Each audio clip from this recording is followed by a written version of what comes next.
Oke, assalamualaikum warahmatullahi wabarakatuh. Salam Pramuka. Oke, di hari ini kita belajar Sisminsat, Sistem Administrasi Satuan di Kepramukaan. Ini materi dari Kapus Diklacap Karawang, Kak Ega Pratama.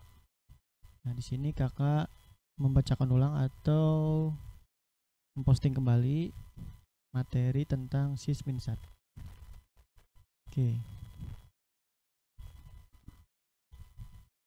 Di sini maksud dan tujuan dan landasan untuk pembelajaran Sisminsat ini, materi ini, untuk memberikan pedoman dan arah bagi pembina pramuka atau pamongsaka dalam menjalankan tugasnya mengelola satuan sekaligus melatih dasar-dasar tata usaha. Tujuannya untuk mendorong dan mengatur dan menertibkan tata usaha satuan pramuka. Administrasi ya terutama ya.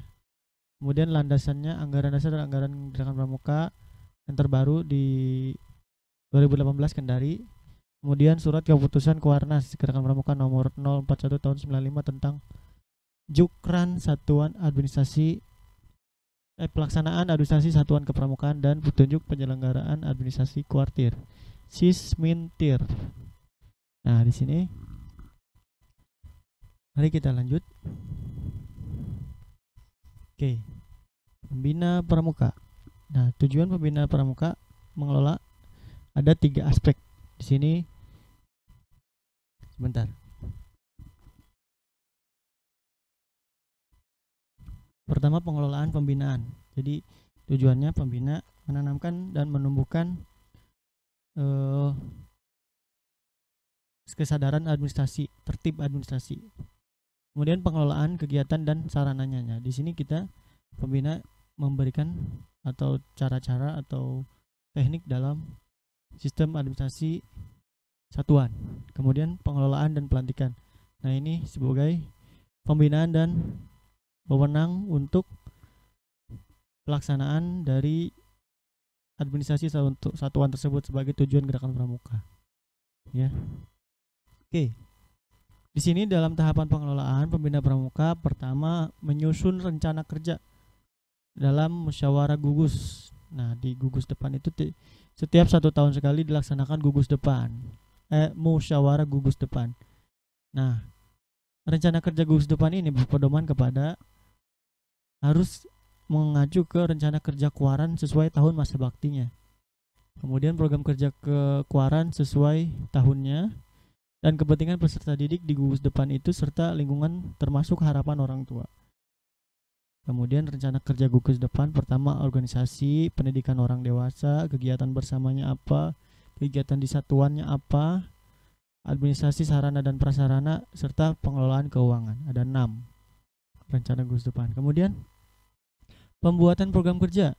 Nah, di sini atas dasar nomor 1 yang tadi ya penyusunan program yang ini dibuatlah program kerja atau proker di dalam ambalan atau satuan penegak terdiri dari ya satuan terpisah 40-40 itu. Di sini ambalan penegak atau racana dan racana atau serta racana dapat menyusun program kerja per semester atau per 1 bulan atau per 3 bulan atau dalam 1 tahun atau program tahunan sehingga sesuai dengan kalender formal pramuka. Untuk setiap penyusunan program kerja satuan pramuka, maka pembina yang bersangkutan mengarahkan ya pengelolaan pembinaan, pengelolaan kegiatan, pengelolaan latihan, kemudian penyelesaian SKU ya, dan mengembangkan dirinya. Penegak dapat mengembangkan dirinya masing-masing sesuai dengan tujuan gerakan pramuka. Ya. Kemudian pengorganisasian dari nomor 2 kita jabarkan lagi dari hal terkecil di satuan masing-masing, mengorganisir. Ya, pembina harus selalu mengkoordinasikan unit terkecil dalam satuan masing-masing. Nah, dalam satuan kecil ambalan ada lagi sangga. Nah, di situ sangganya. Dan dengan demikian akan terciptanya sentralisasi dan desentralisasi kegiatan secara harmonis. Jangan sampai berkegiatan tapi tidak dibuat administrasinya itu ya. Oke. Kemudian rapat untuk pembina dan kegiatan semua komponen ambalan. Rapat dengan pembina berarti bermitra ya kita dengan orang dewasa ya. Jangan serta-merta dewan kerja berjalan sendiri, salah ya. Kemudian upaya penyediaan oleh pembina dilakukan selama beberapa waktu, selama dan apa itu? Pada waktu rapat serta waktu-waktu lain sesuai dengan kesempatan yang tersedia. Nah, di sini pentingnya komunikasi ya. Oke, lanjut. Setelah pengorganisasian atau kita kenal dengan POAC ya, planning, organizing, activity atau action ya. Nah, di sini pelaksanaannya adalah kita laksanakan latihan mingguan. Biasanya di satuan masing-masing sesuai dengan hari di kesepakatan bersama pada saat musyawarah. Misal dilaksanakannya latihan mingguannya Sabtu atau Jumat, habis sholat Jumat gitu ya. Kemudian kegiatan keluar biasanya semesteran atau gimana, atau kegiatan dari Kuarcap kita ikutin atau Kuaran. Latihan regu, nah ini buat regu-regu kecil atau latihan sangga, dan kelompok kerja lainnya atau satuan sangga kerja lainnya. Program latihan mingguan ini isinya adalah apa? Isi program latihan mingguan mengolah bahan dari SKU, SKK, dan bahan lain. Urutan kegiatannya dari upacara pembukaan, latihan inti, hiburan, dan diakhiri penutup. Biasakan di sekolah kakak ya, paling maksimal 4 jam, paling minimal 2 jam itu sudah cukup ya. Untuk penegak sisanya dikembalikan ke penegak masing-masing. Nah, sifat latihan ini harus meningkat, berkesinambungan, baik indoor maupun outdoor. Nah, kakak jangan monoton di indoor aja ya, coba ajak mereka ke outdoor. Kemudian setelah activity, nah sekarang pengendalian atau evaluasinya apa? Untuk menjamin terlaksana kegiatan dengan baik, mencapai sasaran dan sesuai ketentuan gerakan pramuka. Nah, ini evaluasinya kewenangan pembina, pemeriksaan dan petunjuk, penyediaan atau supervisi ya. Evaluasi latihan mingguan, oleh evaluasi pribadi peserta didik juga, pemantauan dan monitoring yang bisa dilakukan berkala sejak tahap perencanaan sampai dengan penyusunan laporan. Nah, nanti dilaporkan kegiatan tuh untuk mempertanggungjawaban baik moral maupun material dari apa yang sudah dilaksanakan. Tahap yang selanjutnya adalah pelaporan. Menyusun laporan lingkungan gugus depan sesuai dengan sebaiknya pendidikan dilakukan oleh peserta didik. Pelaporan formal ke Kuaran dan Kuarcap dilakukan oleh pembina. Nah, di sini pada saat musyawarah gugus depan atau musyawarah ambalan dulu nah dari penegak itu ke pembinanya gitu. Oke, lanjut. Pembagian tugas. Nah, di sini sebagai pembina kakak bertugas mengatur pembagian di tingkat gudep, membuat catatan pribadi peserta didik, dan pembina wajib mengutamakan peran peserta didiknya secara aktif.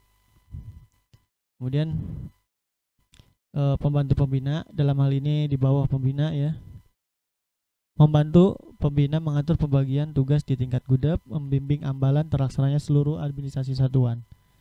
Nah, kebanyakan di kita pembantu pembina ini jarang ya, biasanya alumni.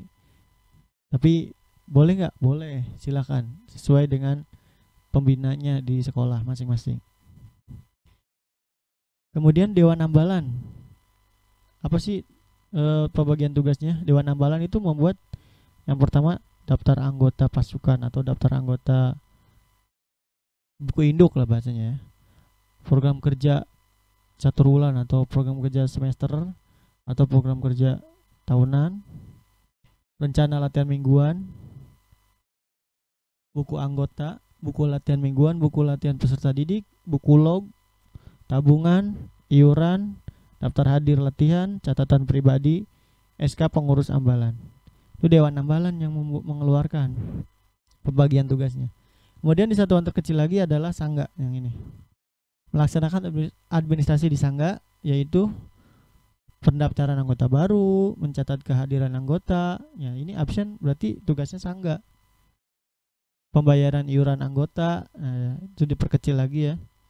Pengumpulan tabungan, penulisan notulin rapat kalau ada rapat-rapat skala kecil sangga atau dewan ambalan, pengumpulan catatan-catatan dan melaksanakan program latihan mingguan. Nah, yang pelaksananya sih sangga-sangga itu.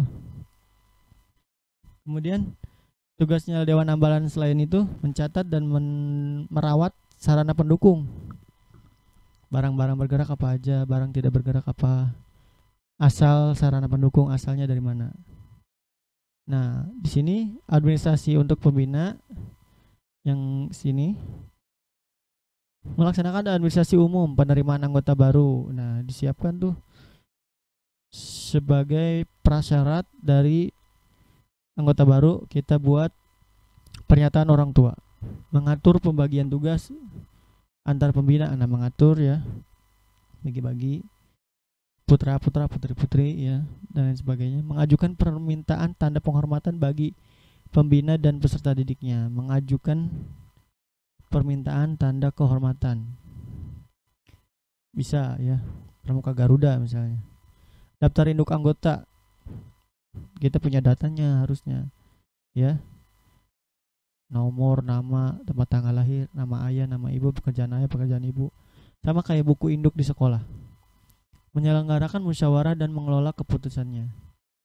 Kemudian membuat laporan secara periodik ke Kuarcap dan Kuaran, membuat mutasi atau buku pergerakannya, buku agenda keluar masuk suratnya, buku program kerja, SK gugus depan, SK pembina, SK pembantu pembina.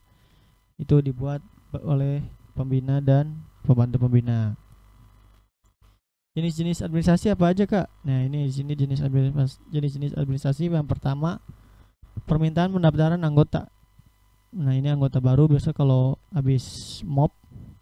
Ini ada isian-isian ya. Ini contohnya di UIN Sunan Ampel Surabaya. Kita bisa rubah. Ini skop standarnya kita biasa di sini Tunas, di sini WOSM, Gerakan Pramuka gugus depan, bla bla bla ya. Di sini peminatan peserta didik itu tanda tangan orang tua wali. Jadi perkenankanlah di isinya ya.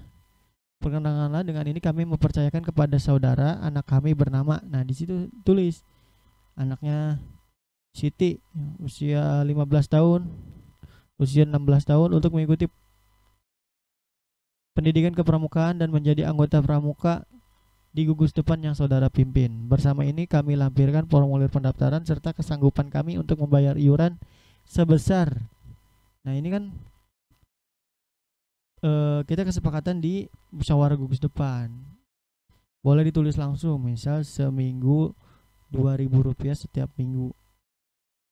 Ya, dikembalikan ke musyawarah gugus depan.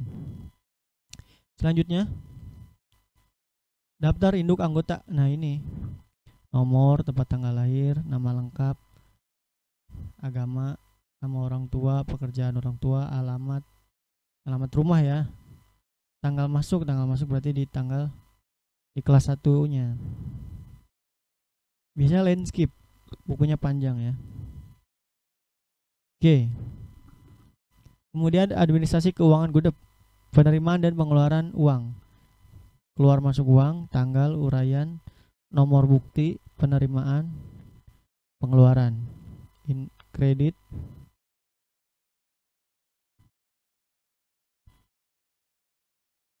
oke.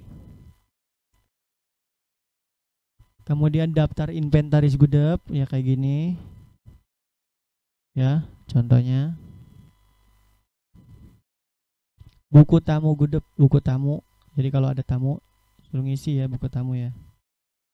Lanjut, laporan semester dan data giat gudep. Nah, ini laporannya bla bla bla bla, anggota kita jumlah sekian, penegak sekian, laksana bandara laksana sekian, dan sebagainya.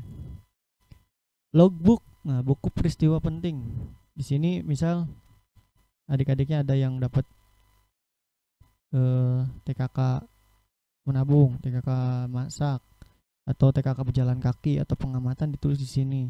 Atau kita jambore tanggal sekian, atau Pramuka Garuda tanggal sekian, seleksi tanggal sekian gitu ya. Ini akan menjadi berita penting atau catatan untuk di kemudian hari. Nah, ini program kerja tahunan. Gudep. Kemudian ini lampiran program kerja, jadi dibuat matriks ya, Januari, Februari, Maret. Apalagi diperkecil lagi setiap Juli itu ada minggunya lagi. Nah, contohnya ini program semester dalam misal bulan Juli ada 5 minggu, ya tulis perkemahan pindah gudap.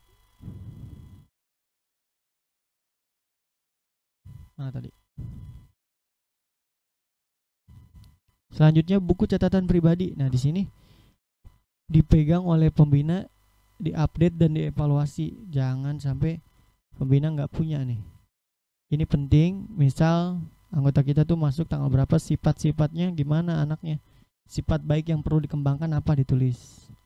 Sifat-sifat yang kurang baiknya, yang perlu dikurangi, tulis. Ini untuk koreksi atau evaluasi anggota-anggota. Kemudian program kerja ambalan penegak. Nah, ini per caturwulan. Program latihan mingguan. Nah, ini RPP-nya ya. Latihan mingguan hari ini kita upacara pembukaan. Kemudian apa aja peralatan peraganya, petugasnya siapa aja, sumbernya gimana. Itu dijabarkan ya. Setiap minggu berarti kalau upacara latihan berapa kali? Setiap bulan, dalam 1 bulan misal 4 kali latihan. Jadi 4 program latihan mingguan kayak gini. Kemudian cara pengarsipan file. Nah, di sini papan agenda pada enggak? Checklist. Nah, ini sebagai kelengkapan nanti kalau gugus depan kakak di akreditasi. Nah, ini ada nih. Ya. Lokasinya di mana dan sebagainya. Cara pengarsipan file bisa kita buat buku atau dengan Odner atau Bindek ya.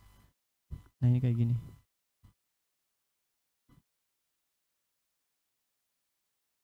Nah, ini kalau disimulasikan, kalau dalam pelatihan KAIGA biasanya membuat kelompok-kelompok kecil. Nah, kita ke bagian di mana? Dibuat administrasi, misal program kerja tahunan, siapa bagian-bagiannya. Ya. Oke. Terima kasih. Ini Pusdiklacap Karawang, Sanggar Aji Sakti Budi. Ini KAIGA, Ega Kosasi Pratama ya, KAIGA. Kapus Diklacap Karawang. Oke. Thank you. Terima kasih. Kurang lebihnya mohon maaf. Assalamualaikum warahmatullahi wabarakatuh. Salam pramuka.